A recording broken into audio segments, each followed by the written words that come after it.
So this PowerPoint and lecture is from Chapter 3, specifically on errors in thinking.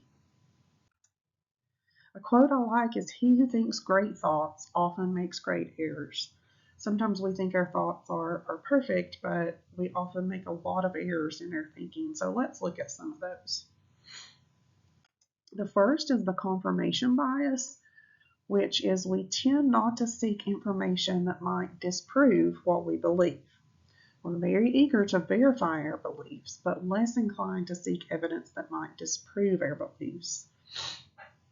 For example, I'm meeting someone for the first time. I've been given only negative information about this person from others. I've not heard anything good, just negative things. So upon meeting that person, I'll probably be more likely to notice the person's negative aspects than any positive aspects, because I'm looking for information that confirms what I've come to believe. An example of that for the little cartoon here is she says, "According to the data, I'm right and you're wrong." And he says, "What data?" "A survey of everyone in my social media bubble who thinks exactly like me." So she's only done research on people that think exactly like her. She's not done research on people who are different.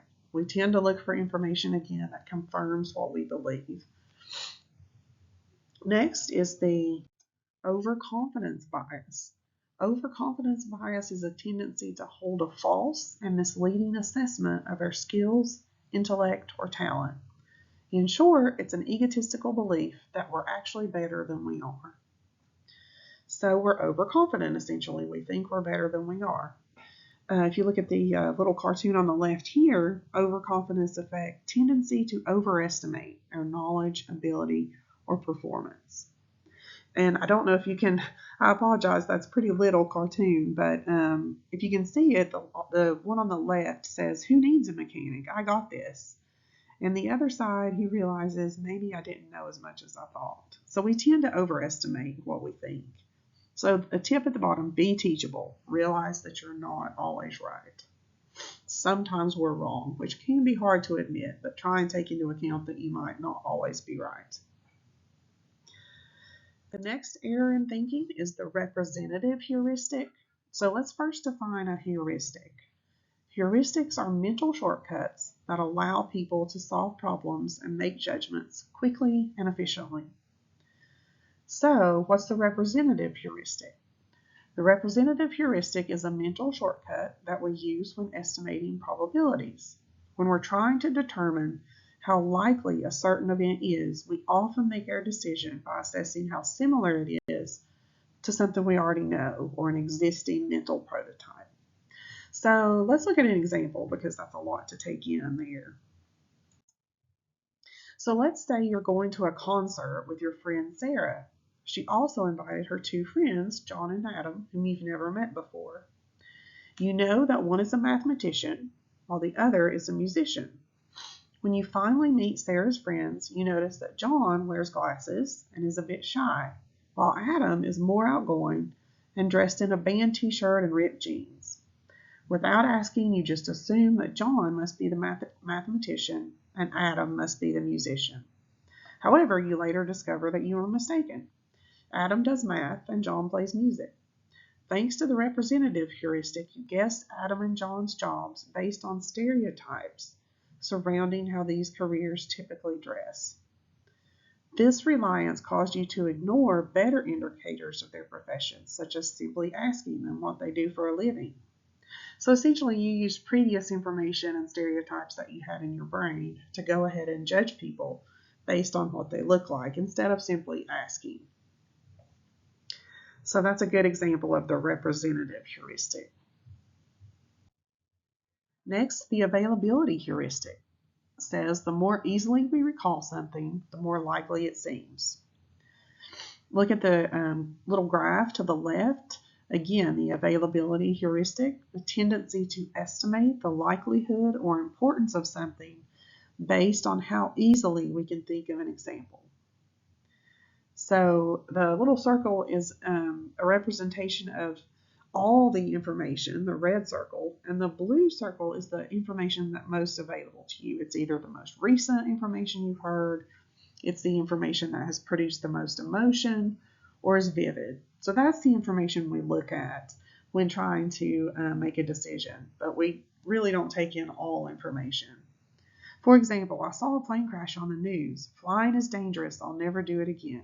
I heard about a terrible shark attack. There's no way I'm getting in the water. So we're only using that small amount of information of seeing a plane crash on the news, which would be a recent event, or I heard about a terrible shark attack, which would be a recent event. That information is most available to us. So we use that to make decisions. Counterfactual thinking, the tendency we have to ruminate on the past and wonder what could have been. It involves thinking about the what ifs and if only, as we envision what might have happened if we had taken a different path, made a different decision, or if a series of events somehow played out differently. And I think we've all done that. We've all looked back and thought, oh, if only this was different, or if only I'd done this differently, things would have been better, or things would have been worse. There are positives to counterfactual thinking. It could lead us to make better decisions in the future. Essentially, we learn a lesson, and so we make the better decisions. However, there are also negatives to counterfactual thinking. It can create anxiety and depression to the point of disrupting your life. To look back and regret essentially everything could create a lot of anxiety and depression. So goods and bads to counterfactual thinking. Next is illusory thinking, a cognitive bias where people perceive a relationship between two variables when no relationship exists. Again, if you look at the little graph on the side there, the perception of a relationship where none exists. For example, I might think, well, when I wash my car, it always rains. As the number of ice cream sales increases, the number of murders increases. Those who adopt a child are more likely to conceive. We know those things aren't really related, but we tend to correlate those things together. Our mood and our thoughts. Our mood can affect our thoughts. If we're in a sad mood, we're more likely to have negative thoughts. If we're in a happy mood, we're more likely to have positive thoughts.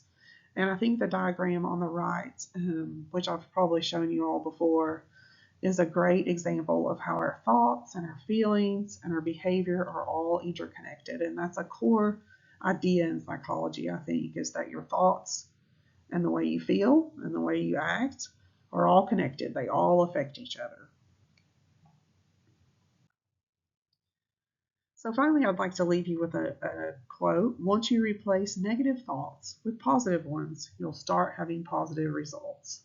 So our thoughts really do affect us. It's important to know that we have errors in our thoughts, but it's also important to try and have positive thoughts because that really does have better results. Thank you for listening, and let me know if you have any questions.